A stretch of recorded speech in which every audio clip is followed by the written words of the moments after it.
One of the highlights of my military career was I got to lead an expedition to Mount Kenya with a really close friend of mine. When we were climbing, my colleague got into a bit of trouble and I had to do an emergency abseil. He had 5 soldiers, I had 5 soldiers. His 5 had got stuck on the mountain and he'd done an emergency abseil to get them off. Unfortunately, when he was halfway through that, his rope came away from the mountain. The guys were still on the ledge and he plummeted to his death. I was involved in trying to rescue his 5 soldiers.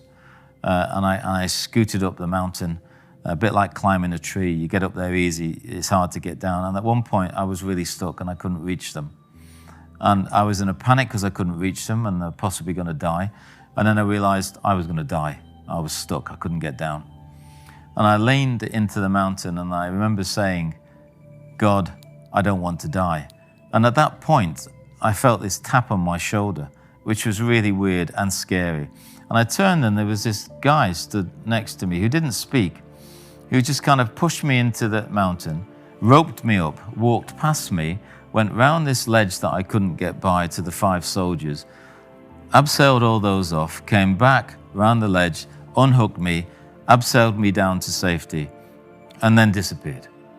And the soldiers, young soldiers, said to me, boss, it's a good job you brought that guy up to help us. And I said, I didn't bring anybody. We got down to base camp, I got on the radio. I said, was there anyone else up here on Mount Kenya? Was anybody climbing?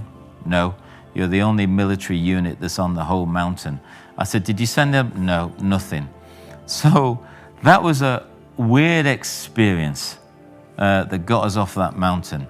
And you would think an encounter like that would make you drop to your knees and worship God. I mean, it didn't for me. And it was 4 years later, I think on an Alpha course, I was looking through the Bible and I came to a piece of scripture in the book of Hebrews. I think it's Hebrews 1, verse 14.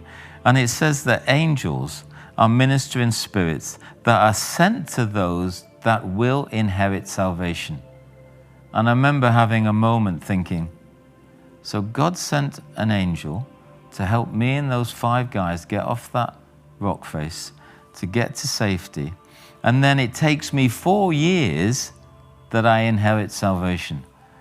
And that was an amazing moment for me, finding that. It's when for me, I think, that the Bible started to be really powerful and speaking into my life.